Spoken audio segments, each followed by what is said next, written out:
Eu gostaria de parabenizar vocês por terem ficado até esse horário.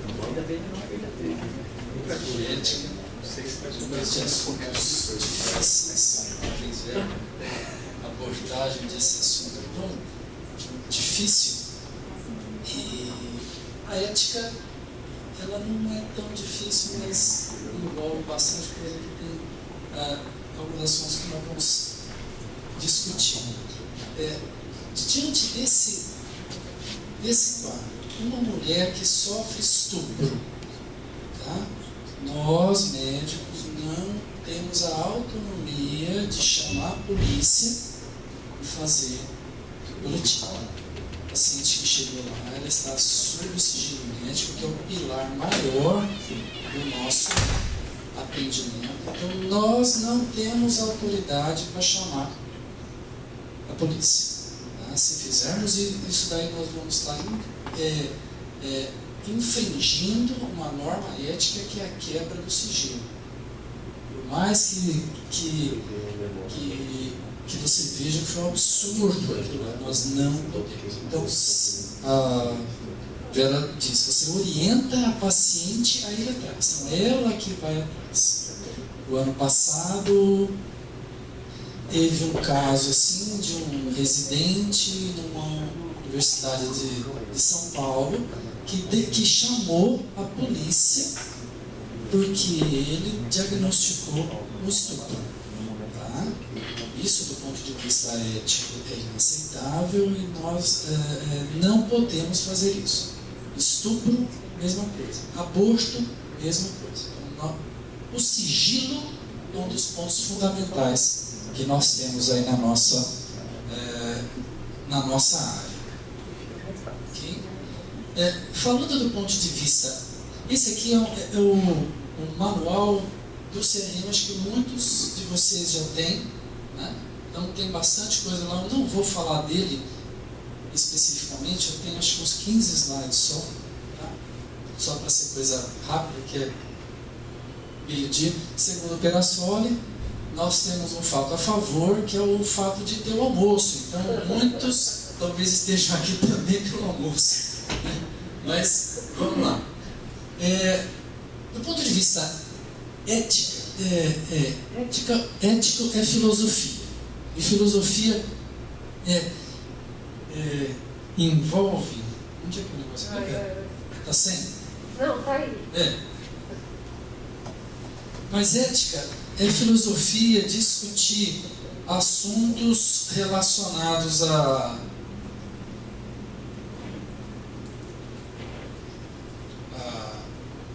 conduta moral, né? Que norteiam o nosso relacionamento, seja ética médica, seja ética no serviço.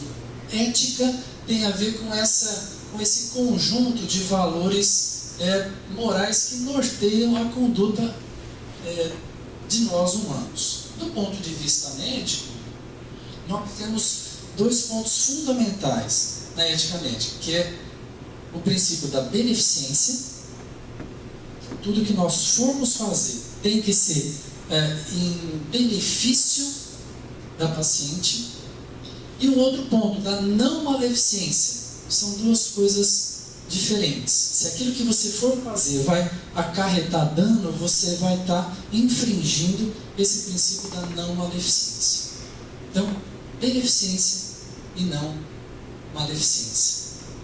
Tá? Então, a função nossa, como médico, nunca vai ser realmente de prejudicar intencionalmente uma situação. O que pode acontecer é que tem os infortúnios, você não esperava aquilo lá, e aconteceu. E tem aquelas situações onde existiu uma má praxe. Então você não agiu com o melhor da sua capacidade, seja por falta de conhecimento, ou seja pela dificuldade técnica na hora. Nós temos o código de ética, que rege essa nossa profissão. O código de ética, isso está disponível em arquivo PDF, no celular, tudo quanto é. Se você colocar no Google, você vai achar isso disponível. Então nós não podemos alegar, diante de alguma situação, que eu desconhecia esse artigo. Então, a partir do momento que a gente tem o CRM na mão, nós temos que decorar, não, mas nós temos que ter isso no nosso bolso e como regra nossa de prática diária, né? Então não tem como alegar, mas eu não sabia que o artigo X é tal. Então, infelizmente, o CRM não aceita isso. E também nós estamos em segmento, segundo o artigo 18, nós temos que cumprir as resoluções do CFM e as resoluções do CRM regional nosso. Então, além de seguir os 145 artigos que tem no Código de Ética, nós temos várias resoluções. Nós temos visto ultimamente resoluções sobre parto, sobre cesárea, que nós temos que obrigatoriamente nos submeter a elas. Ah, mas eu não concordo. Beleza, mas nós temos uma lei, nós temos que seguir essa lei. Se você discorda ou não, no momento vai ser reformulado o Código de Ética e nós temos a oportunidade de sugerir mudanças aos artigos do Código de Ética. Então, entrar no site do CFM, você pode... Eu discordo do artigo 18, que eu sou obrigado a cumprir. Então, tá bom, justifica isso. Isso vai ser submetido a uma discussão lá. Então, nós vamos discutir hoje o artigo. Eu acho que vocês vão ter que ler bem mesmo, mas tem algumas resoluções que são mais novas e eu vim aqui para a gente discutir alguma coisa. Na nossa regional aqui, no ano de 2015, eu fiz um levantamento nosso. A grande queixa de atendimento, de denúncia, é de atendimento médico-paciente. Ou é distrato, ou é um mal entendido, a paciente se sentiu ofendida, ou a paciente denunciou porque achou que teve um erro médico, né? Seguido de a queixa inicial de negligência. Então a paciente queixa e fala, eu fui negligenciada. O CRM é porta aberta, qualquer um pode chegar lá e fazer uma denúncia, qualquer um deles, tá? Então seja médico, seja ela, tem que ser ela assinada, RG e por escrito. O CRM tem a obrigação, o CRM ele é um órgão cartorário, ele é uma autarquia federal que presta contas para a União, tá? Então ele não é conselho de médicos, ele é uma autarquia federal. E todas essas denúncias, elas recebem uma definição e tem que abrir a tal da sindicância. Aí às vezes a gente ouve, mas o CRM só serve para abrir sindicância. Sindicância é a oportunidade de quem é denunciado explicar, olha, não foi assim, tal. Tá? Não tem. O CRM aqui na regional nossa, ele não julga nada. O julgamento é feito todo em São Paulo. Então, denúncia chega aqui, nós apuramos os fatos, chamamos todos os envolvidos, eles têm a oportunidade, várias delas, de se justificar. Toda essa análise é levada para São Paulo. São Paulo a gente passa nesse telão aqui, o que foi a queixa inicial, o que o médico falou, o que teve no prontuário médico, e diante disso daí tem uma câmara de sindicância e disso daí é analisado por culpabilidade ou não. Tá? Só para vocês saberem, de 100 casos, aproximadamente 90% são arquivados de primeira já. Desses 10 que abrem mais essa análise apurada, chamada de processo, quase 60% são arquivados. Depois de dados, são 5 anos, 4 anos, é um desgaste grande, né?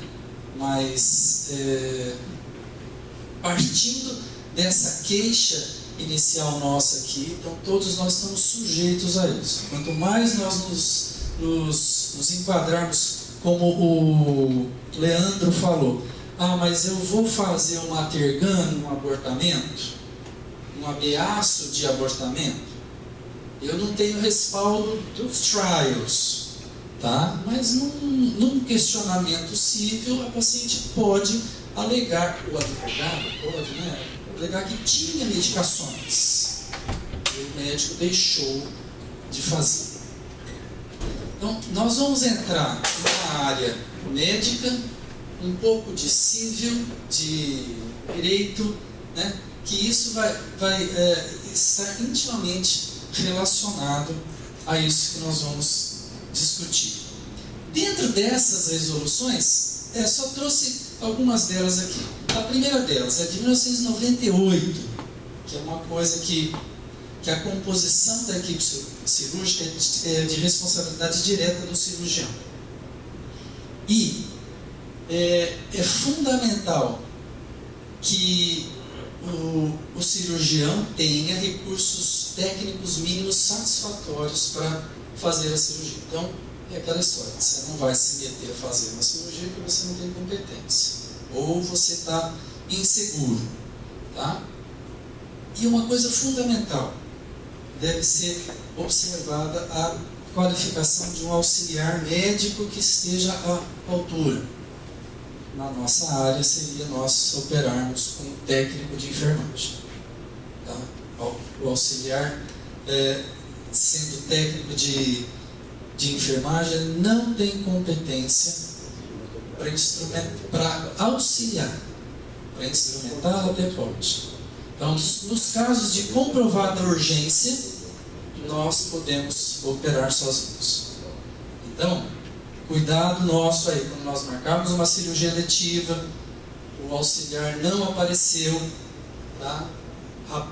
Espere um outro auxiliar. Nós temos aqui no hospital, nós temos esse plantonista, tá? Se acontecer algum infortúnio e você operou sozinho, você acaba infringindo esse código aqui. Então não pode. Na maternidade pública, eu não sei como é que você faz isso lá, né? Mas nos casos de comprovada urgência, sim. Nos casos eletivos, não tem como a gente justificar um infortúnio, sendo que o médico resolveu operar sozinho, tá? Nem com enfermagem. O que pode é um aluno de medicina. O aluno pode, ele pode auxiliar. Mas nós aqui fora, que não temos alunos, a gente não pode. Tá? Gente, vamos interferindo alguma coisa que a gente tenha. Esse artigo fora também diz o seguinte: eu estou entendendo assim, que o seu auxiliar, que vai, vamos supor que se sinta mal durante o ato cirúrgico. Então o seu auxiliar tem que estar com a sua mesma capacidade que a sua. Ele enxerga melhor. Se você fosse um auxiliar de uma técnica de enfermagem, ela não tem condições de assumir uma esterectomia durante o procedimento. Isso. Aí você vai ser implicado. Sempre, sempre. A responsabilidade é direta do cirurgião. Ele que define. Mas e se for um estudante, ele acaba fazendo? Nesse caso, pelo menos ele tem algum entendimento para esperar que o outro entre. Isso aqui geralmente em hospital universitário, tem sempre alguém lá fora que pode entrar de urgência. Fora aqui da faculdade, nós não temos como submeter isso aqui. Fábio, mas você tem que considerar, por exemplo, nesse hospital, por exemplo, você tem um plantão com um ginecologista, né? Que você caracteriza, teoricamente, que todos os casos são de urgência e isso justificaria ele sozinho estar no plantão e fazer o procedimento. Isso, é por isso que uma das grandes brigas nossas é por um segundo plantonista. Então, para trabalhar 2. Além do que, se você tem 2 cesáreas aqui, você vai levar 2 horas aqui, no mínimo, e a porta fica aberta. Isso que você perguntou até da maternidade pública, em algum momento lá nós respondemos até isso. Tive esse problema quando era diretor lá.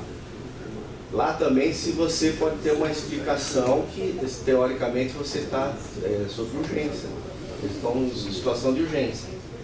E às vezes pode justificar. O que acontece, César, é que assim, quando chega alguma queixa lá, aí nós vamos atrás. Que hora o paciente internou? Internou às 7. Que hora ela foi atendida? 7h15. 7h15. Que horas que foi a cirurgia? Foi às 2 da tarde. O que ela ficou fazendo das 7 às 2? Isso não é urgência. Urgência realmente caracterizada é aquela que chega e já opera. Aí tem várias circunstâncias, né? Quando caracteriza, sim. Aí vai ter várias circunstâncias. Não é uma justificativa, é só para a gente entender como são o atendimento em determinados locais, né? Porque se, por exemplo, estou falando para vocês, nós estamos dentro do hospital desse que está nessa situação. Não é? Então, tem todo alguns critérios que tem que ser levantados, né? Isso, então, tudo isso. Não é por uma... assim, não quero fazer, ou... enfim, como é que é a situação que está lá? Tem um hospital público e nós estamos aqui. Mas a responsabilidade na maternidade, na escala de plantão, tem acho que 3 médicos. Né? Então, em princípio, quem faz a cesárea nunca faz sozinho. Em princípio. A gente sempre pensa que tem 2 disponíveis que poderiam estar lá. Entra dentro disso aí, que é um outro artigo, é você colocar o nome de um cirurgião ao qual ele não participou da cirurgia. E aí você aproveita e põe o nome dele porque ele estava ali. Isso é assim. Sempre mediante denúncia. Teve denúncia, aconteceu, vai ter que vasculhar tudo. Enquanto não ocorre nada, tudo isso fica escondido mesmo, porque o CRM não fica sabendo. Mais ou menos assim, não é para a porta, estava parto e o centro cirúrgico. Isso. Mas a gente sabe que estava operando ou está no quarto. Então, isso aqui é de 98. Nós estamos em 2016. A gente descobre isso daqui. Isso que é complicado. Fábio, mesmo no artigo que tem aí, que eu estou entendendo, no negócio do acadêmico de medicina, na realidade, ele não supre como auxiliar. Está escrito, pelo menos, não é da forma que está entendendo. Instrumentador, né? Mas, Assim, na qualidade de auxiliar e de instrumentador. Já o profissional da enfermagem também. Mas aí tem que ser só em escola médica ou em algum serviço que tenha o credenciamento para tal, né? Você já fez cesárea? O R1 ficou fazendo toque segurando o cordão e você abriu sozinho. assim, mas na realidade, na faculdade, isso não acontece. Não, né? Eventualmente, por exemplo, na maternidade, estou dizendo, porque na maternidade você tem dois docentes, 3 residentes. Sempre temos disponível, né? Sempre, a não ser que caiu a casa, a gente nunca opera com aluno. E não só lá na faculdade, assim, na maternidade, mas em nenhuma área lá que eu conheça de cirurgia, o aluno não opera. O aluno funciona como auxiliar. É uma oportunidade para R1 também. Não, assim, até por causa de serviço de residência. Eu acho que isso pode acontecer em alguns serviços que não são hospitais, não tem faculdade, mas é um hospital universitário. Eu estudei em São Paulo, tem alguns serviços assim, o aluno de 5º e 6º ano para lá. Que é um hospital universitário, ele não é uma faculdade, mas é um hospital que oferece internato. Que daí deve acontecer mesmo. Para maternal, por exemplo. Para o maternal, no 6º ano faz cesárea. Né? Mas Assim, em havendo denúncia, vão se apurar as responsabilidades. Né? Quando vai tudo bem, ninguém fica sabendo. Né? Geralmente funciona assim. Mas fica aqui, ó. Cuidado só, então, de operar com técnico e enfermagem, mesmo aqui no hospital. Não chamar o auxiliar, nada disso, deixa que você não tem respaldo se acontecer. Isso aqui é político, daí é o cirurgião. O hospital. O cirurgião, ele é responsável eticamente. Se isso der uma responsabilidade civil, o hospital, ele é responsabilidade como coautor. Tá? Aí distribui farpa para todo lado. Tá? Fábio, o artigo 5º, o que é? Quando eu tenho uma equipe cirúrgica, eu não posso ir, a minha equipe opera para mim, um paciente minha, é isso? Se você marcou a cirurgia, você foi, aí você está no final da cirurgia, você entra numa outra sala para fazer uma cirurgia, o R1, o auxiliar fecha e dá algum chabu, a responsabilidade não deixa de ser sua. Mas ele que estava ali. Não, a responsabilidade sempre é do cirurgião. Tá? Um exemplo assim. Tem muita gente que o auxiliar abre, ele vai lá, faz a cirurgia e depois o auxiliar fecha. Serviços maiores, a responsabilidade é do cirurgião. Veja, sempre quando acontece alguma coisa. Se nunca aconteceu nada, nunca vão ficar sabendo. Tá? Por quê? Porque o CRM funciona mediante denúncia. Outra coisa, esquecimento de compressa. Isso é ou não é erro médico? Não é. Tá? O esquecimento desse corpo estranho no ato por si só não constitui moral ou penalmente um fato imputável, ao menos que essas situações se repitam, ou seja, o mesmo cirurgião toda vez esquece uma compressa lá dentro. Tá? Então, esquecimento, do ponto de vista ético, é tranquilo. Uma vez, uma cesárea, sangrou muito, compressa lá no fundo, esqueceu. Tá, isso aqui acontece. Isso não é negligência. Agora, o mesmo cirurgião tem um caso, 2 casos, 3 casos, aí já tem que pensar em alguma falha técnica desse médico. Tá? Pensando do ponto de vista civil, aí é outra coisa. A paciente pode alegar que, com o esquecimento desse corpo estranho, ela teve que fazer uma laparotomia, uma mediana, estragou esteticamente, ela teve que pagar essa restauração. Tá? Aí sim, do ponto de vista civil, aí entra o advogado amigo, o primo, o vizinho, que é sempre advogado, né? Aí vai. É outra história. Do ponto de vista ético, não.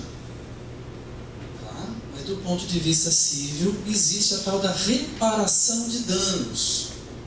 Caso o entendimento do juiz seja que realmente comprovou que pelo esquecimento ela teve que fazer uma outra cirurgia, separou do seu filho, teve um gasto financeiro. Então isso acaba dividindo entre o hospital, o médico, talvez o auxiliar, tá? Dependente do entendimento do juiz. Então, o que habitualmente a gente vê? Sempre o entendimento do judiciário tem a ver com o que o CRM analisa. O próprio órgão de classe justificou a atitude do esquecimento como algo que não é imputável como negligência.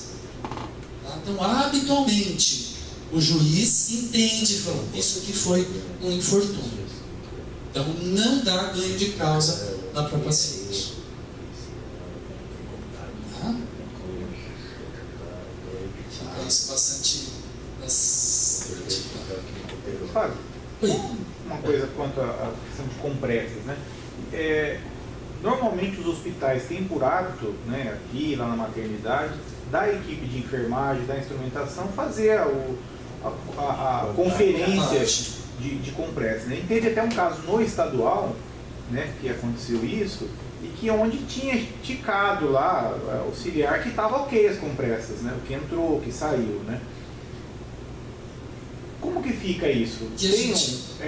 Tem uma responsabilidade legal ou também continua sempre com o cirurgião? A responsabilidade do cirurgião envolve a mente saber se ao final de fechar ele exigiu da enfermagem se estavam prontas ali. Então essa responsabilidade dele não exclui. O que acontece é uma divisão de responsabilidade com a enfermagem. Então, vai para o Corém analisa essa parte dela. Agora, o que nós temos que ter o cuidado é que checar com a enfermagem se contou, né, compressas quando a gente fecha o peritônio. O que acontece? Em alguns casos que eu já vi aqui mesmo, a enfermagem põe lá. Abriu 20 e fechou 20, não contou. Porque tinha uma lá dentro. Sim. Entendeu? Era para ter 20 na saída. E tinha 19. Por quê? Porque ela pôs lá, às vezes, rápido e não deu. Então, mas aí como é que você faz? Você está lá fechando a paciente. Você Você pede fala para assim, contar. por favor, conta as compressas. Você Tá tudo bateu as certo. compressas. Você para lá, você vai contar as compressas? Não. Você fez a sua parte. Tá? Aí você descreveu na cirurgia que foi uma cirurgia lisa. Não teve nada. Por que você deixa lá dentro? Agora, se você põe cirurgia com paciente obeso, muito sangramento, alças distendidas, tive dificuldade técnica, você vai ser justificado pela sua o seu relatório que você teve dificuldade técnica. A gente teve caso aqui, só para ilustrar, onde a compressa ficou, foi feito um raio-x no pronto-socorro daí 15, 20 dias, né? Estava lá, mas a justificativa do relatório cirúrgico estava uma cesárea lisa. Não tinha justificativa.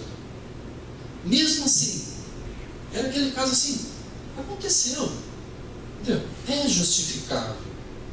Quando você faz uma cirurgia difícil, tá? Coloquei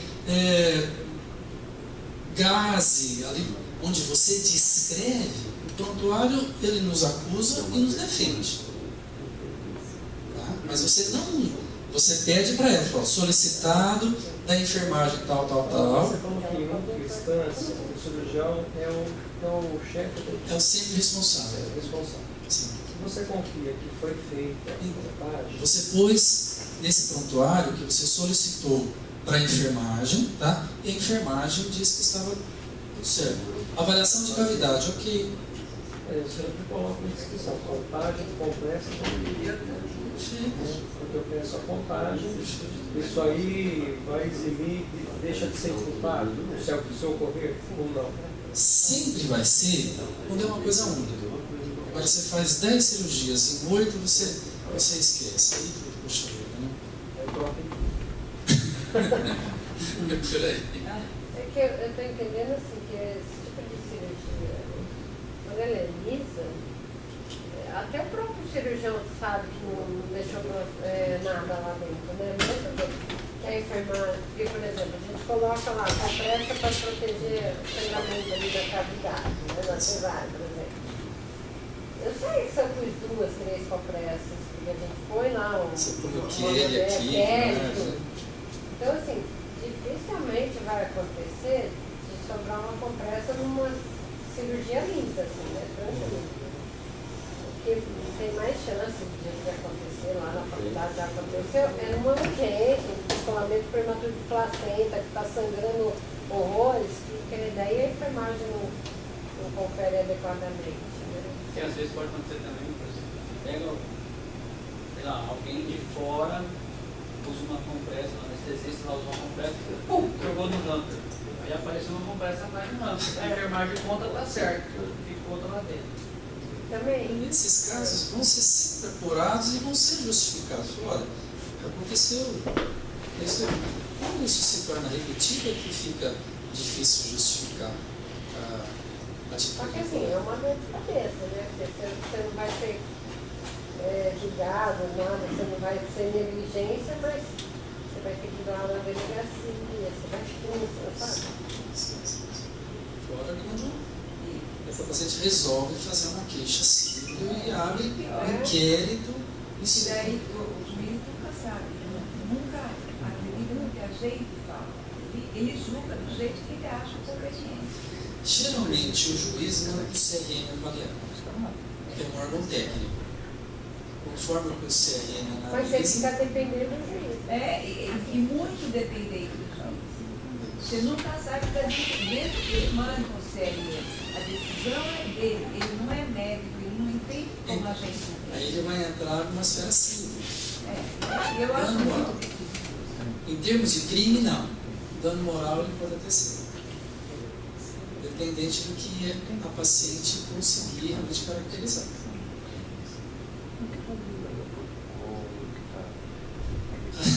Às vezes a gente ouve assim, que a paciente ouviu durante a cirurgia, falou, nossa, que paciente gorda, difícil aqui, mas a paciente anota tudo. E eu achei que ela estava com dormonide e achei que ela não estivesse ouvindo. E a paciente relata tudo isso daí. Aí é complicado. Complicadíssimo. Muito cuidado naquilo que a gente fala. Mesmo que a anestesista disse que ela estava sedada, muito cuidado com aquilo que a gente fala lá, porque quando houver alguma coisa, eu já vi relatos de bastante coisa ali. Essa resolução agora, 2016, que nós vamos discutir num fórum específico que nós vamos fazer em fevereiro, com advogados, juízes, a respeito da tal da cesárea eletiva. Tá? Resolução nossa, onde a paciente tem o direito de escolher pela cesárea, né, a partir de 39 semanas. A paciente, um ponto fundamental aqui, é isso aqui, nas situações eletivas. A paciente chega no consultório e fala, eu quero fazer uma cesariana, não quero parto normal, inclusive na rede pública. Tá? Ela vai chegar com isso, eu quero fazer uma cesárea. Um termo de consentimento livre e esclarecido, em linguagem acessível, onde ela tenha entendido tudo e ela garante que ela quer fazer a cesariana. Você explica tudo, os riscos de um parto normal e uma cesariana, mesmo assim ela está consciente, no pleno vigor dela de entendimento, ela faz esse termo, tá?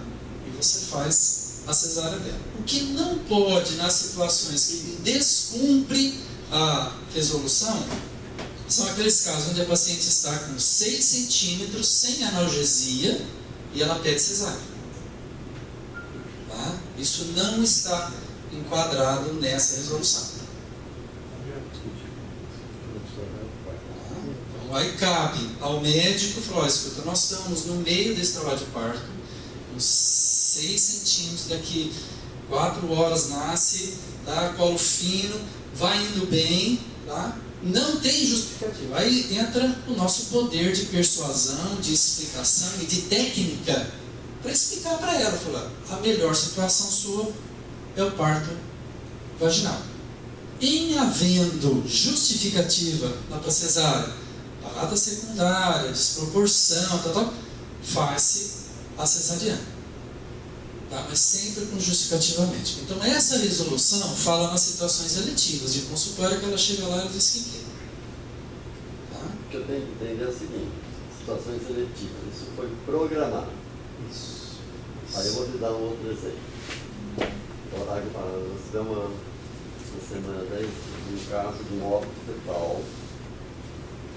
O paciente chega, constatado óbito fetal, e aí a tendência é o quê? Começa a indução, tal. Aí a família começa a pressionar que é cesárea. vai-se lá, conversa com ela e se recusa a cesárea, né? Aí a família solicita alta, pedido da paciente, vai embora e tem que cesárea em outro lugar. Se eu pegar essa resolução, essa família poderia agora processar o hospital, processar o serviço. Se ela falou antes da entrada, Porque não era uma urgência, tá certo? Ela chegou com óbito fatal só. Tipo uma cesárea, se fosse o caso, poderia ser eletiva. A paciente chegou e escolheu que ela não quer um parto vaginal. Né? aí o que vai ser analisado? O prontuário, como que ela foi atendida, se foi explicado que seria melhor o parto vaginal, tal, por causa do outro. Beleza. Se isso tiver justificativa ali, sossegado. Até por segurança, acho que a seleção de vocês, tendo recebido todas as informações, acho que deveria se padronizar para entregar para o paciente por escrito quais os riscos. Porque vocês não falaram, ele me falou, mas não falou. Mas acho que essa Termo consentido. Termo de consentimento está implícito, você está dando uma coisa, ela assina alguma coisa por isso, né? Eu estou falando por desconhecimento. Né? Ela vai assinar alguma coisa, não só que ela está, que ela está pedindo, mas que ela recebeu a informação que tem as complicações podem ser essas. Uma infecção, Só por segurança, a cesariana vai ter esse corte feito assim, assim assado, tantos centímetros. Isso ela assina na hora que ela opta pela cesárea. Eu sinceramente eu acho que essa resolução foi assim um retrocesso. Tiro no pé. Tiro no pé, entendeu? Porque no momento que está se tentando incentivar o parto normal, vem uma resolução dessa aí. Então nós já tivemos várias situações na maternidade, o paciente vem já com a resolução, vem com o termo já, e o paciente primigésimo 39 semanas, pronto, cumpriu a resolução. E aí ele ficou uma semana de embaraço, não sei o quê.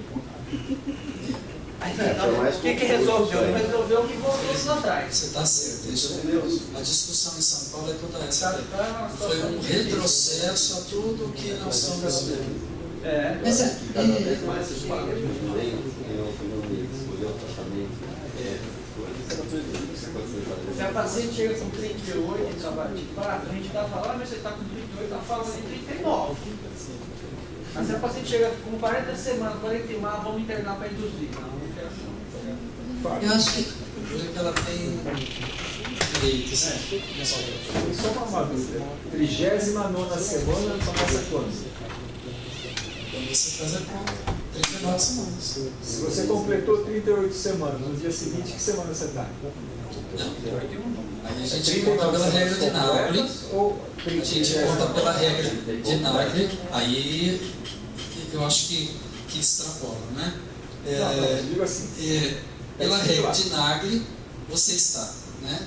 Aquele numerinho que você faz lá é de 39 semanas. Eu entendo isso daí, né? 38 semanas e 5 dias.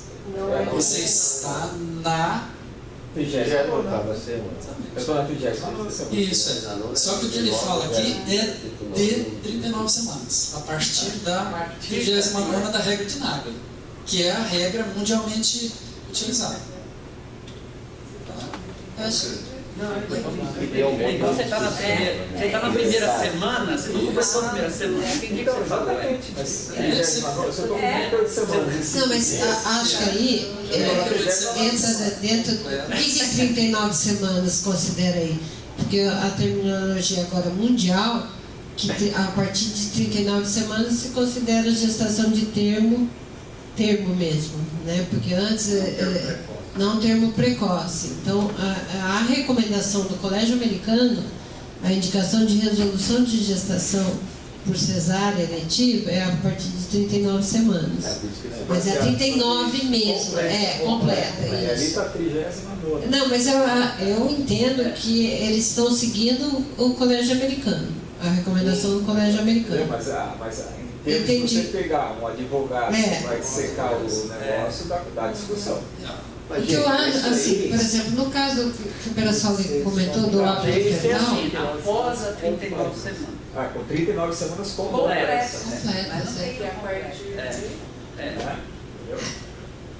Eu enxerguei isso aí. Cabe discussão. E para nós também em obstetrícia, ficar falando com essa rigidez, gente, é completamente ilusório.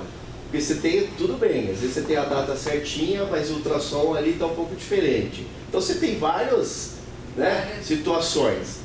E eu fico entendendo assim, algumas regras, normatizações, deveria ser para nos facilitar para o atendimento e para nós. Aí acaba havendo mais discussão e a gente mesmo criando situações complicadas para nós mesmos. O foco disso daqui foi respeitar a autonomia da paciente. O foco foi esse. Né? O número, ali se foi a partir, não dá, isso aí. Sabe que eu... Respeitando a autonomia dela. Eu não sei por que saiu essa resolução. Entendo, imagino que é por das discussões de autonomia, de direito, enfim. Mas também acho que, por um outro lado, a ideia, talvez, dessa resolução foi proteger o médico que faz cesárea. Né? Só que eu acho que foi um tiro no pé também, porque né, a gente que trabalha em serviço público, isso virou uma coisa bem contra nós. Né? Porque eu entendo o seguinte: essa paciente que foi no consultório, se orientou tudo, desde o início, o caso novo, ela faça esse direito que ela tem, eu entendo perfeitamente. Agora, o problema, às vezes, na situação da maternidade pública ou de serviço de referência, o que acontece para nós? É o caso que chega, que foi atendida, pelo menos lá em Botucatu, a gravidez inteira na unidade básica de saúde, certo? Ela não conhece, a gente não a conhece, por mais, nesse momento, com 39 semanas, por exemplo, mesmo que ela não esteja em urgência, né, está fora de trabalho, é muito complicado você orientá-la dos riscos, dos benefícios, enfim. Naquele momento que ela chega ali, né? Que ela chegou, ela nunca te viu. Né, assim, por exemplo, ontem mesmo no meu plantão aconteceu uma situação semelhante. Uma paciente que internou com 41 semanas e 3 dias, começou a indução. Quando ela não estava ainda em trabalho de parto, ela estava numa fase latente. Ela começou a meio que surtar nesse sentido, de querer cesárea pedido. Como você faz numa situação dessa? Não é ainda uma situação de urgência, né? Ela até eu acho que entra dentro da situação eletiva. Ela está em trabalho de parto, mas é muito complicado você esclarecer, né? Assim, o seu esclarecimento nesse momento eu acho muito complicado. Você sabe que nós ficamos à mercê de dar tudo certo. Se dá tudo certo, o paciente fica feliz. Se tem qualquer chabu, vai questionar todo o atendimento. O advogado entra e fala, mas ela não estava em condições de decidir, porque ela estava emocionalmente abalada.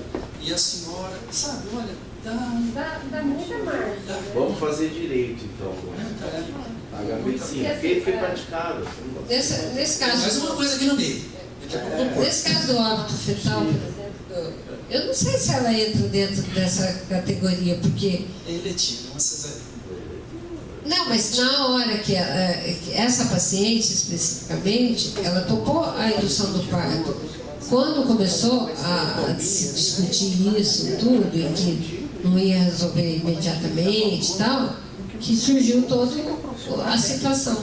Entendeu? Muito difícil. Isso que teoricamente teria vindo para ajudar, vai começar a chover agora aqui queixas nesse sentido. Por isso que eu já estou estudando um outro ponto. Fala. Não, porque eu estou vendo aí, a situação eletiva, teoricamente você marca uma cesárea, vai e faz. Então quem está colocando, eu no consultório vou, marco, meu paciente vai lá e faz a cesárea dela, ponto final. Agora, no serviço público, que um faz o pré-natal e o parto faz outro, quem está no plantão está na situação de urgência. Agora, a pessoa chega lá para fazer uma cesárea eletiva no plantão de urgência, como é que fica?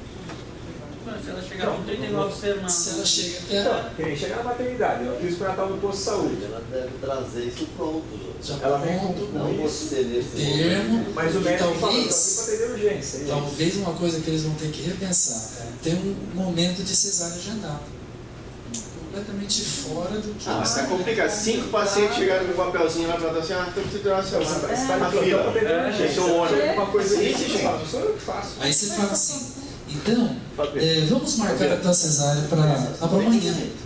Aí morre de hoje para amanhã. E aí? É complicadíssimo. E tem um outro detalhe aqui, só para a gente botar fogo aqui, tá? Situação eletiva chega, aí você fala assim, olha, do meu ponto de vista eu não vou fazer cesárea porque eu não acredito na autonomia do médico. Aí tem autonomia da paciente, autonomia do médico, tem um choque de autonomias. Existe um tal de direito do nascituro, que aí é legal. O nascituro tem direito à vida. Aí eu falei assim, então, mas o senhor resolveu não fazer cesárea e sempre se acontecer alguma coisa, tá?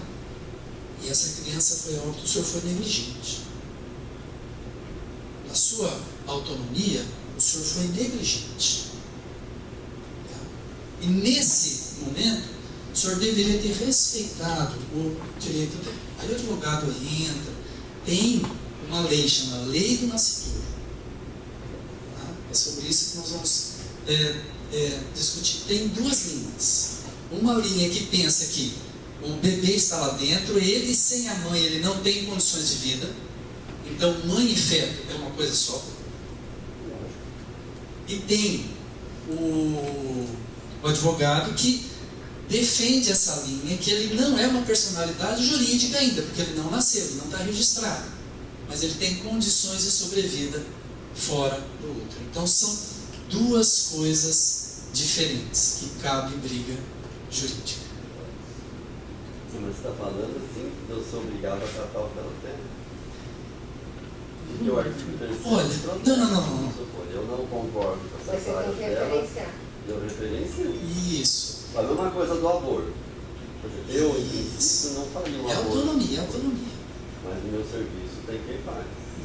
Isso. Eu não estou dando. Mas aí no teu A paciente tem que procurar outro lugar. Uma coisa, Isso. a cesárea vai no mesmo sentido. Exatamente. Você pega e referencia para outro colega, ele vai lá e faz. Ele não é obrigado a fazer. Agora, se todo mundo resolver não fazer a cesárea dela e acontece alguma coisa, chega 40 semanas, entra, ela tem de escola, essa paciente, Nenezinho, vai a óbito. Todo mundo entra na discussão. Então, Mas daí, Fábio, veja bem. obstetrícia é complicado, gente. Não, a obstetrícia é complicada, mas eu acho que aí os órgãos que nos representam precisa ter alguma coesão, porque senão fica impossível. Se você fica à mercê Quem nos representa, no nosso caso, o CLM, a CLM, ele tem esse entendimento que sempre do ponto de vista técnico ele vai estar. Eu estou falando do ponto de vista civil. É outra discussão. Mas o ponto de vista civil se ampara do ponto de vista.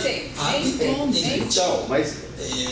Do ponto de vista técnico, nós vamos levantar tudo. Tem várias câmaras lá que falam, escuta, não houve negligência. O médico fez cardiotoco, tem ultrassom de 1 semana, a mãe fala de movimento fetal, tá? Ele fez a amnioscopia, fez o que for. Naquele momento o feto estava bem. Sim. Morreu. Infortúnio. Ninguém tem condições de determinar isso, né? Mas você não foi negligente. Impedito não é porque você tem tego, você é residente, você tem tudo, tá? Imprudente você não foi, tá? Porque você lançou mão de todas as coisas que você tinha. Então, naquele momento, a criança estava boa.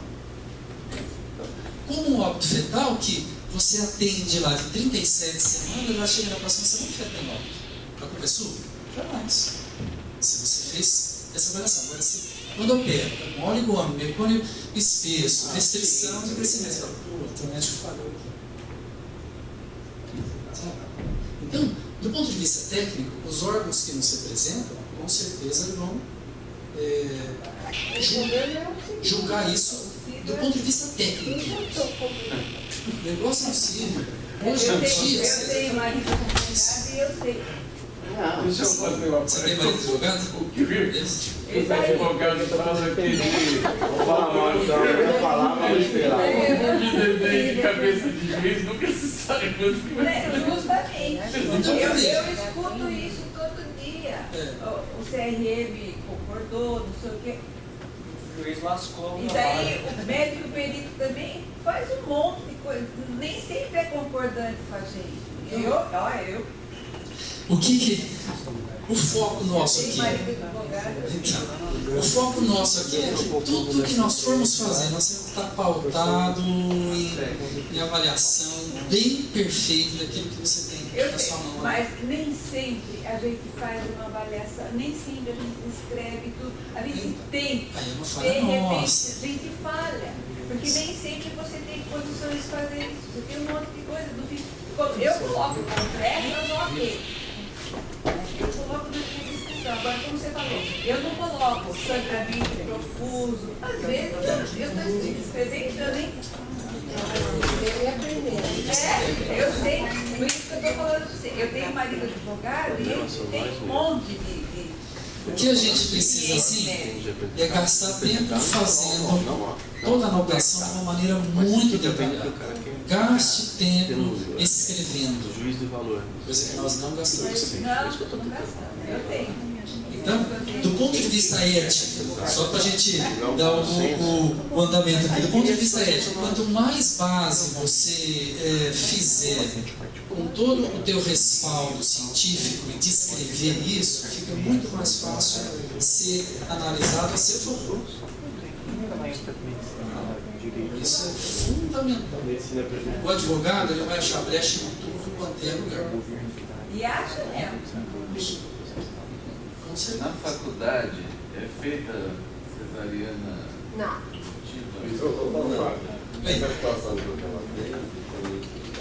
A autonomia da gestante, ela chega lá, vamos supor, 30, um pouquinho antes de 39 semanas, aquela não aguenta mais, que ela tá com dor, tá não sei o quê. Fala, tá bom, vou fazer cesárea semana que vem. Esse feto vai Mas aí encaminha para a semana passada. Se na semana passada você deixou isso tudo documentado, as queixas dela, a avaliação que você fez, e não justificar a intervenção, Aí eu falo, você fica respaldado. esse neném morre, essa mãe quer fazer a cesárea com 39 semanas. Você fala, eu não faço. Eu acho a responsabilidade continua com a gente até outra assumir. Se for É baixo isso que eu risco, nós falo. vamos seguir ela até 42 semanas e 3 dias. O que você tem Se que... for baixo risco. Mas a faculdade caminha para onde? Nós não temos onde caminhar. Então, e daí continua a responsabilidade deles, eu acho. Não tem outro. Ele não faz. Público, não público. Essa resolução ela tem que ir além, porque ela vai ter que falar do público e o não público. Tem que ser isso, não tem Uma hora jeito. da tarde. Até quando vocês querem discutir isso aqui? Tá bom assim? Tá perfeito, Tá bom? O outro ponto, ó, o pagamento do par. Nossa, aqui, né? O CFM, também de 2012, lançou um tal de parecer. Parecer não tem força de lei. Parecer não é resolução. O parecer é uma recomendação quanto àquele lance de você receber pelo acompanhamento do parto. Tá? O que eles sugerem aqui? Que esse termo disponibilidade seja mudado como acompanhamento do parto, que o médico não receba do plano de saúde, tá? Que ele simplesmente receba financeiramente pelo acompanhamento do parto. Parecer é resolução. Tá? A Febrasgo lançou, abraçou e isso daqui, o CFM lançou um parecer. Então, hoje o Ministério Público daqui de Bauru não aceita mais, tá? Qualquer denúncia que houver que a paciente sendo lesada financeiramente, o Ministério Público vai atrás do médico. Eles já se pronunciaram aqui. Então, Bauru, assim como todas as outras cidades que todo mundo falava, né? Marília faz. Faz. Não faz mais. Ribeirão, Não faz Campinas. mais. Não recebe do plano. Tá? Não, O recebe do hospital plano. disponibiliza o plantonista e fala: eu cobro R$5.000 o seu parto. Tá? Não, mas eu acho isso absurdo. Eu pago o plano. Eu falo: não, o hospital tem 2 médicos, não, a senhora pode fazer. Eu não faço. Entendeu? O que o plano não pode é não ter obstetra para fazer o parto no plantão. Mas eu posso falar: escuta, eu só vou fazer os partos que me pagaram. Isso na primeira consulta. Na primeira. Então, olha, não adianta me ligar de madrugada, eu não vou para o final de semana, a menos que a senhora confirme aqui que a senhora quer que eu faça o segmento. Só que o meu custo é X. Tá? Então isso aqui é parecer e não tem força de lei. Tá bom? Unidade aceita? Unidade? Então, aí você está, do ponto de vista administrativo, ligado ao contrato que você fez. No contrato, ele não obriga você a dar o atendimento que eles não podem, né? Mas eles dizem que eles oferecem atendimento obstétrico, seja pelo Dr. Segala ou seja pelo médico de plantão. Se você falar que não atende, a paciente está ciente aí, termo de consentimento, no prontuário, tal. Mas eu posso internar pelo Unimed para não ter custo hospitalar Você não pode fazer guia. e não recebo da Unimed. Você não pode fazer guia. Não pode. Eu acho que não pode internar pela Unimed. Não, a paciente pode ir lá e ela requerer a guia dela, mas você não pode emitir guia. Você não. Então ela pode internar pelo Unimed, fazer o parto particular? O convênio é ela com o plano. O que não pode é você fazer uma guia de internação. Você não. Isso é lícito que você está dizendo. Sim. Mas que não caracteriza a disponibilidade que foi proposta pela Sorgente. Seria mais ou menos isso, né? Seria isso, mas você não recebe. Pelo A Sogesp estava querendo que você recebesse no plano, porque parto é uma coisa, acompanhamento é outra coisa. É a história de você faz o pré-natal e você não é obrigado a fazer o parto. Não Sim. tem essa obrigatoriedade. Não tem. Só que aí, de novo, vou dizer, como não tem uma clareza de todos os órgãos, seja da Unimed, seja da Sorgesp que implantou isso, mas na verdade não deu respaldos, aí isso não acaba não acontecendo.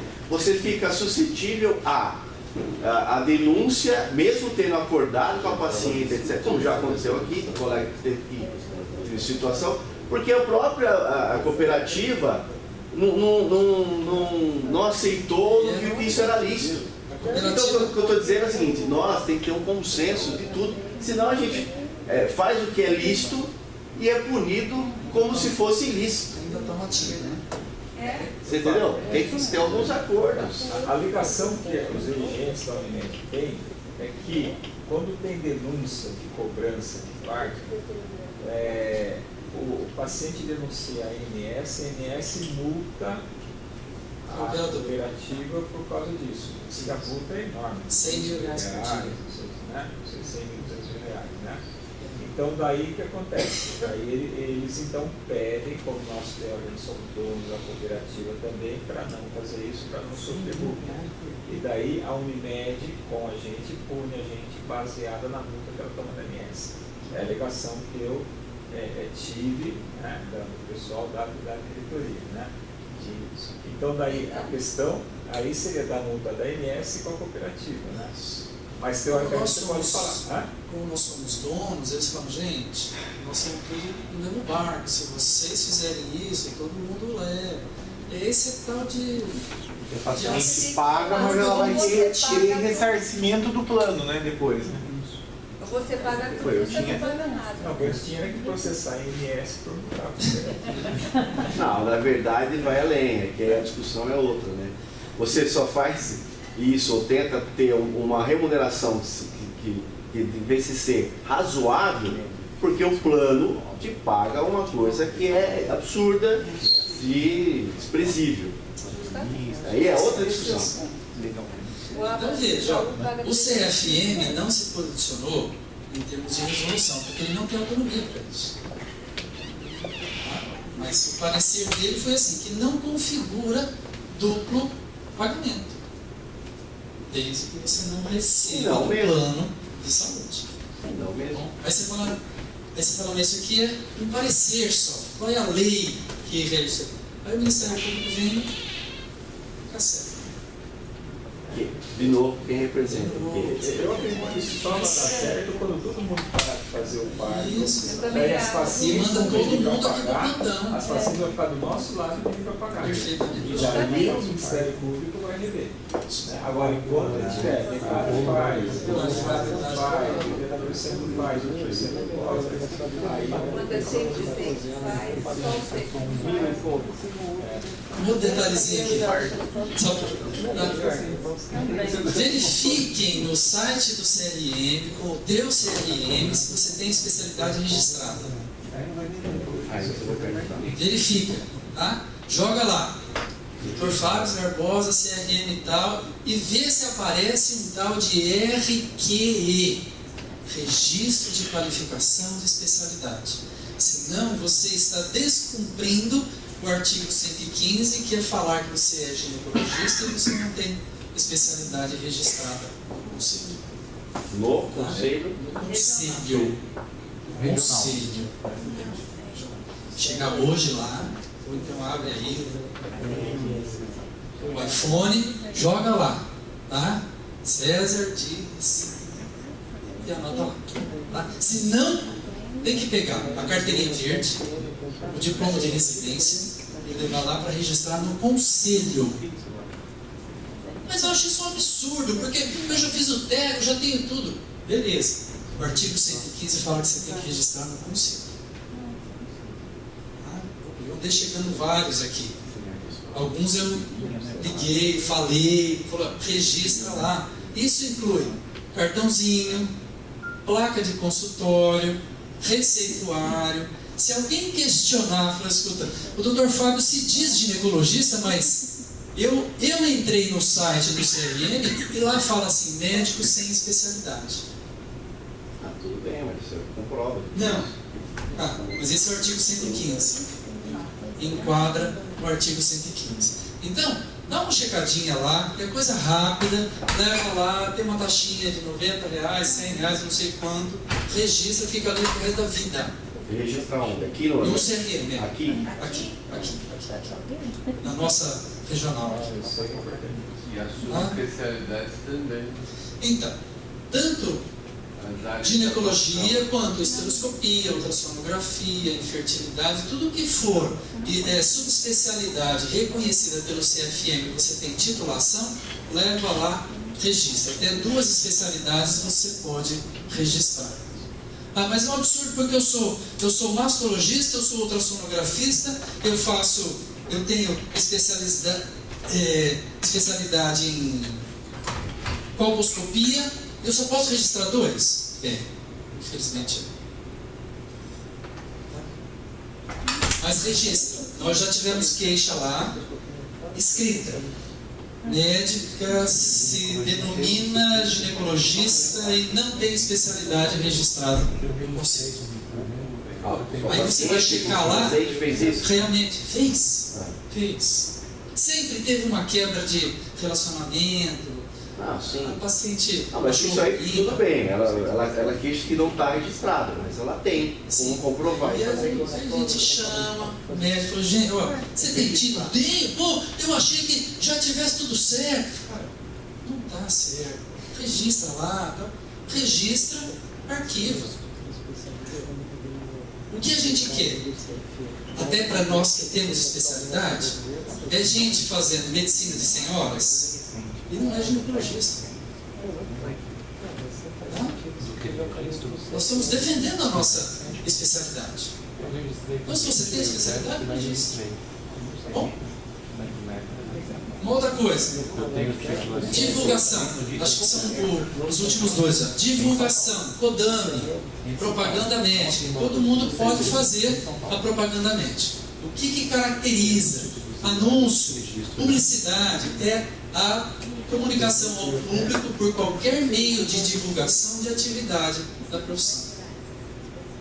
Então, o seu site, não sei se você tem site.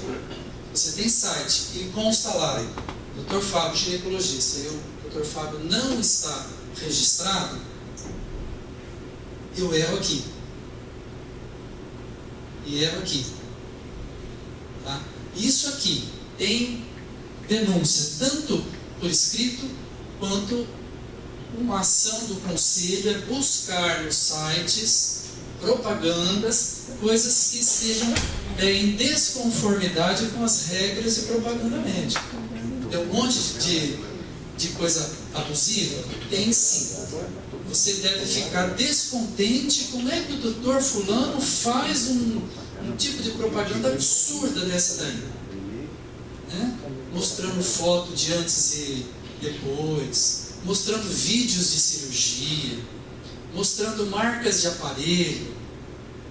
Aí eu tenho um ultrassom, um GE, marca Voluson, tal, e põe a foto dele lá. Não pode. Você pode pôr a foto, mas não pode pôr o nome. Nada que seja caracterizado que você é melhor do que o outro. Isso aqui o 974, ela tem 2 anexos, um monte de coisa. Daria para fazer só uma aula sobre isso daqui.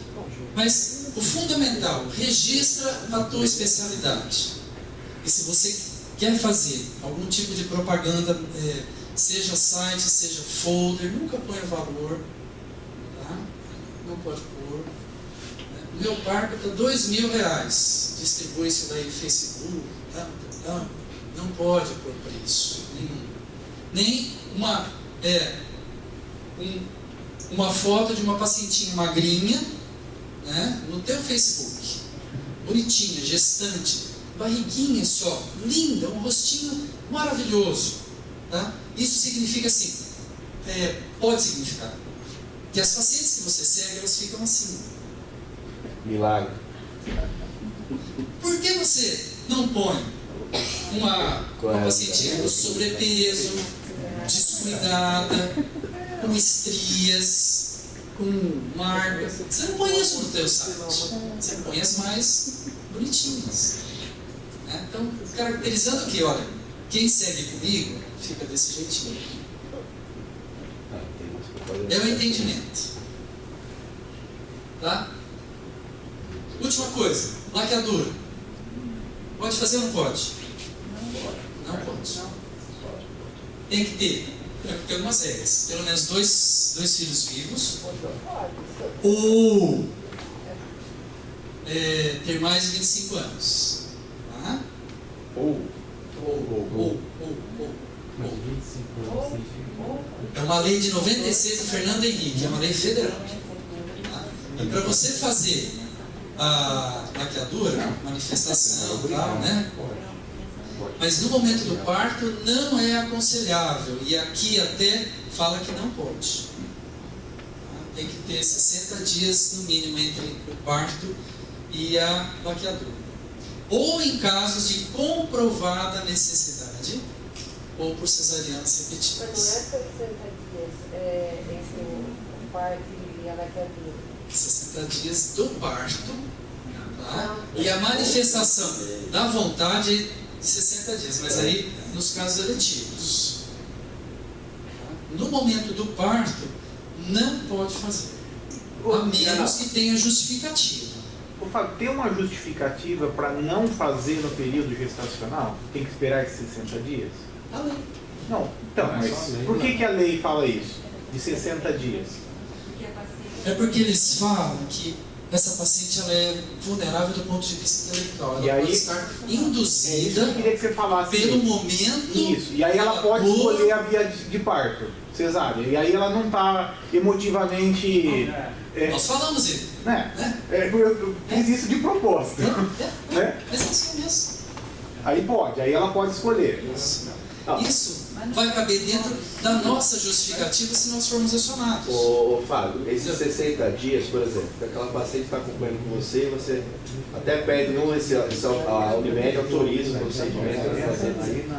Você tem um tempo, esse tempo aqui, é durante a O gestação. tempo mínimo é de 60 dias. Sim. Isso que eu estava... Nesse 60 caso, dias entre a manifestação da vontade e a efetivação do procedimento.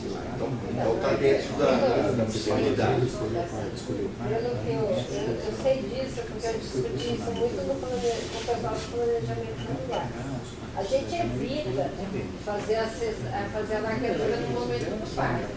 Mas o que a lei diz é no sentido assim, se, por exemplo, ela inicia a gravidez, já manifesta a vontade de fazer, ela tem que assinar já logo no começo da gravidez, para poder fazer. Não, assim, eu estou falando a informação que a gente lá mesmo, planejamento familiar, orienta a gente não fazer a largadura na hora do parto, mesmo que seja cesárea. A gente só tem feito, no risco de 2 cesáreas anteriores, mesmo nesse caso, ela tem que ter assinatura com 60 dias de intervalo. Então, tipo, isso foi até uma coisa que a gente discutiu lá na disciplina, porque o que acontecia muitas vezes?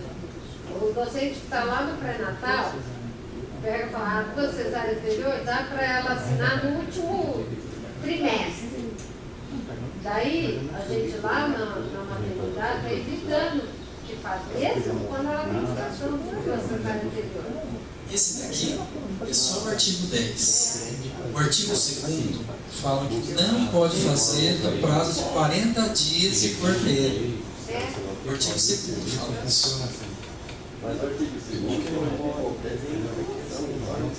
Qualquer uma delas. Ou isso é comprovada necessidade. Aí você vai ter que comprovar que estava com útero fino, que estava com. Você vai ter que pôr no prontuário e sim, descreve útero fino, abertura, exposição do útero, deu para ver grumos. Você tem que justificar isso daí. Já tivemos caso lá, só para vocês saberem a gravidade disso. A paciente entrou contra o médico porque ele fez laqueadura nela e era a 4ª cesárea. Mas qual a justificativa?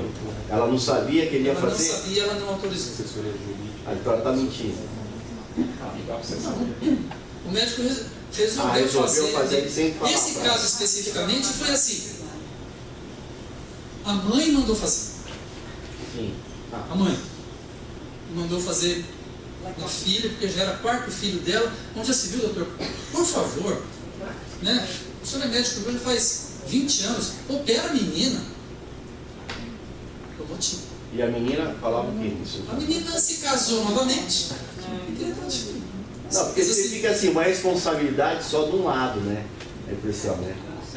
Então, nesse Não, eu caso, sei, mas assim. não teve autorização da paciente. Nesse caso, não. Por mais que seja a 6ª gesta, 7ª gesta. Mas aí tem a justificativa de como é que estava a situação, né? Então, cabe justificativa. É dar uma briga, dor de cabeça. Sem dúvida, mas eu estou falando, né? E o inverso, porque a maioria das vezes que tem no consultório, a paciente exigindo que a gente faça a largadura. Você Eu falou, falo, eu não quero fazer. isso eu não tenho respaldo legal para Ela isso. não pode também acionar porque eu não quis fazer. De forma Porque ela vai na Unimed, Não. fala que a Unimed autorizou, que a Unimed Não. paga, que não sei o quê, que não vai. De forma nenhuma. De forma nenhuma. Ela não tem subsídios para te questionar nesse sentido. Isso é uma lei federal. Fernando Henrique Cardoso. Porque o que acontece mais é o contrário. Eles ficam pressionando para fazer, tem que dar mais. Tem vários. Mas assim, eu Tá no acho. 4º mês da gravidez, você fica meta, a Unimed passa. Então, mas ele pede justificativa de 2 dois meses para médicos. assinar, né? Então, e esse assinar significa necessidade. Eles querem respaldo Você nisso. está no 4º mês de gravidez, você vai falar que o outro está fino. Às vezes é hipertensa, diabética, né? Ou não é nada, é isso que eu estou perguntando de novo, eu não entendi. Você está falando aí, você está durante a gestação, está acompanhando a sua paciente, ela quer laqueadura. Então, não, se o plano liberar, você vai ver a conjuntura da situação.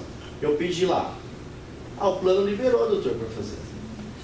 O plano liberou para fazer, tem o lado do plano, tudo bem. Ele se respaldou de alguma maneira também para poder liberar para fazer. E eu vou fazer. O que Baseado em que você vai fazer? Depende da circunstância. Aí você vai ter que justificar. Pela lei, você Em está havendo questionamento, Nem pela simula, nem pelo plano liberou. em havendo questionamento, o doutor Sandro vai ter que justificar. Por que fez Na a... verdade, Ó, a pedido da paciente. é melhor você mentir e falar que tinha necessidade. Então, né? Aí entra nessa história, você pega a mente e fala, porque você Realmente, a gente previu que realmente ia estar assim e estava. Olha só. Mas os riscos são muito grandes. Nós tivemos isso faz muito Mas é um tempo. risco muito Uma grande paciente de fazer. que o casal assinou, na verdade era uma questões sociais, tudo bem. Um tempo depois, a mulher vem lá com uma petição de um advogado que ele entrou com ação de pedido de divórcio baseado em quê? Que ela tinha feito lá. Esse foi o Então eu vou fazer uma questão Qual aqui. foi a nossa sorte? Porque nós não achamos do prontuário dela. Eu ia comprovar, ele assinou, ele estava alegando que ela fez a lacradura sem consentimento dele. E aí nós não achamos. A sorte que ela não voltou mais. Senão a gente ia se ferrar. Ele ter morrido, né? Morrer é um negócio que resolve, mas Mas uma coisa que jamais espera. É melhor não fazer. Eu acho que é melhor fazer. Você vai ganhar quanto? Você vai ganhar É melhor ganhar, você tem pressão de todos os lados. A questão é o seguinte: ninguém aqui então está fazendo cesárea e laqueadura. Eu não. Eu não faço. Você não faz. Alguém? Você está fazendo. Eu também estou fazendo. fazer o quê? Não, você está fazendo cesárea e lacadura, porque às vezes nós estamos falando, porque ninguém então está fazendo. Então nós estamos fazendo como é isso. É isso sim. Claro, gente, é fácil. Tem uma discussão O que eu faço para paciente? Eu não Não, você já assinou. uma paciente que ela assinou Não, se não você entendeu, só tem um lado da história. Quando convém, se ela está divorciada, ou a gente vai ter alguma coisa, não dá mais para fazer medicina. Mas isso é lei. E assim, quem nos representa parece que está mais do lado do outro, não é pra gente. A gente está errando aí. divorço saiu. Nem parente da confiança deu X do procedimento para tal fim, por exemplo. Lacadura, parte E não é pisando, eu ganho uma merda. que tem uma legislação. Tem um documento ali comprou quando Mas tem sido feito. a gente olha assim, nós não fazemos O advogado precisa se reverter. De que forma? Falando que ele não tinha nada no contrato, que ele fez naquela linha. Mas Por isso que a especialidade vai acabar dentro em breve. que ela não fez nenhum outro. Vai acabar o quê? A especialidade vai acabar dentro em breve. Os milhares de hospitais não que deu tem no certo. Brasil, A ambulância estava na porta, levou para o hospital, nasceu por um onde quiser, PCzão. fala que ela não fui eu, eu Quem fui leva a internado dica é o no médico que Tocantins, atendeu lá, fala que é do não é o Tocantins. médico que estava na casa. Fez a vaginal. Olha, Não, foi uma cesárea. Ah, sim, O é. mais absurdo é isso aqui, Entendeu? Então, que é assim, o advogado o último precisa slide. reverter.